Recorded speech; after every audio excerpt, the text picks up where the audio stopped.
Okay, I just want to make a few comments on that, and I want to talk about some other things, your future and what's going to happen in the future. And some of it I might speculate, but I'm pretty sure it's going to happen. Now, what you're telling me is, it seems to be a similar pattern all around the state here and both in Nova Scotia as well. And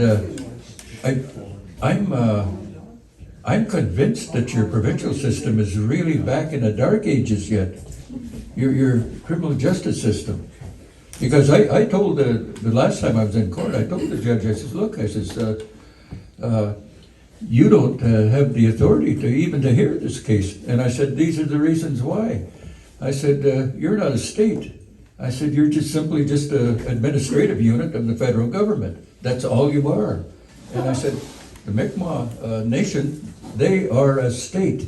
In any matters like this, it has to be dealt with between the two states. And the judge agreed with me. And the same judge we face today.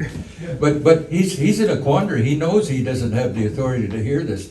So something is going to have to happen about this in the future, because he's just going to get his ass whipped. I mean, if he wants to go ahead and actually convict, I mean, he's going to lose at the next level anyway, because they'll look at the evidence and he's going to look like an idiot. But I kind of, this case is it's a challenge to me too. Okay, I haven't seen like anything like this in Ontario. If you're going hunting and fishing, you just pull out your status card, and they say, "Oh, okay, go on, you got those rights." But here, like I said, they're in the dark ages, and the only way out of it, you gotta fight your way out of it, and take them on every time, and full trial. Don't. And the way is exactly the way you've done in this case. Yeah, they put you through a rigmarole. The provincial nonsense to try to they'll get a conviction there. Because you can't really defend against something when you can't use your true legal arguments that throw out all of the provincial laws and federal laws. And, okay, well, you're going to win those cases. We're going to win those ones. And we're going to win those cigarette ones. And right now, there's a new case just come out about a month ago, Montour. It happened in Quebec, went to the Superior Court there too. And beautiful case. I just can't believe a judge would go that far. But essentially, they embraced UNDRIP, as well, it's not a treaty, but what it does is it gives you details of the kind of Aboriginal rights you have. And it also said that you are part of the Silver Covenant chain, which was a process that all of us people used when we dealt with the governments in the past. And so that things wouldn't fall apart, the Silver Covenant chain was something that you had to polish every once in a while. So you had to have meetings on it, and so that you would be able to continue working together on things, and you solve your problems that way.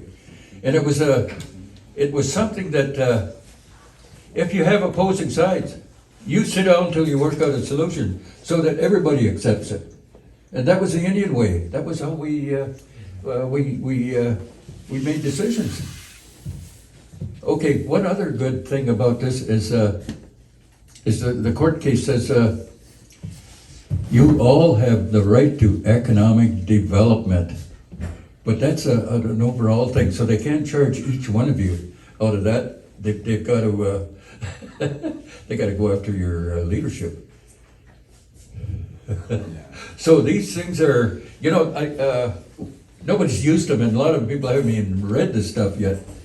But it's gonna be awesome for, the future of our people. There's so many things you can do. Like, for instance, I was wondering how to get around a lot of this stuff, and well, geez, we can't get too far talking to the province, because they won't change anything, they won't allow us to do anything. So I said, hey, there's one more angle we can use. Let's use our rights. So, we set up shops in all the cities where, of course, they never purchased the lands from us, so your rights are totally intact. And here, even more, because they never bought anything from you at all. You own those resources there. So you gotta, at some point in the future, you gotta start speaking up for that. You own all of the woods and all of the minerals that they've taken out. And you gotta start speaking up for that. They don't own a single square inch of your land. You own it, lock, stock, and barrel, as one of my friends out in West Coast said, from Nishka. Hey, we own this land, lock, stock, and barrel, and that's what you do. But, you've got a lot of work to do yet. These little cases, we're gonna win. We're gonna change policy. We're gonna go at them. But I think what's important for you people to do is support your rights association. So eventually, I don't know what's wrong with the provincial organizations, but they've all changed. They don't do a damn thing about your rights, and won't come and try to defend you. It's happening all over Canada. Hell, they're gorging themselves on programs and higher salaries, and they don't talk about your rights. That's one of the reasons I come back, because what's happening out there is really a major fraud. And I'm going to talk about your councils right now a little bit. Your chief and council were set up by John A. Macdonald, and he forced the Indian Act chief and councils on you in 1892. 1884, he said, well, we can do this as an experiment. So he took away the traditional people, pushed them aside, but never really took away the power from them. And then placed the Indian Act chiefs and councils. But what he didn't do was he didn't give them any authority. So they can't do anything. Even today, if you notice, they can't get anything done. They can't do anything. They can't even pass a bylaw. But they don't know this. And Indian Affairs won't teach them this stuff. I teach people all of this. And hey, what's your way around it?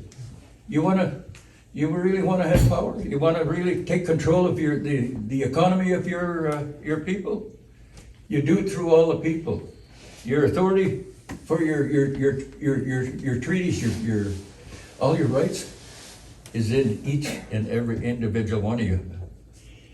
The Indian Act Chief and Council is not an Indian, it's a corporation, and it doesn't have any authority over rights or lands.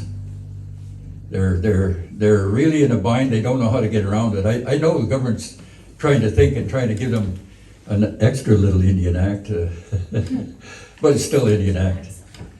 And your constitutional rights are still way above it. But you got to learn all about it, and eventually you got to learn how to use it so that hey, you come into one of these cases, you can do something. Now I'm the crazy thing, people all think I'm a lawyer. I'm not a lawyer, but I'm an expert on Aboriginal treaty rights, and I probably helped solve about 70 different land claims. So I know the inside out, and I also know the Indian Act inside out, and I know history all the way back, and so it makes me a valuable person. And most lawyers just have to sit back and listen to me, and they do. They don't even ask me. Well, some of them will ask me some questions. But what I'm doing is I'm giving you guys a look at your future. And it's going to come about. May not come about through you, but it'll come about through your children. And it's going to be positive. But we got to work at it. We got to work really hard at it. Now, I'm hoping to be around another 50 years. 15, 20 years. 50 Then I'll years. think of retirement.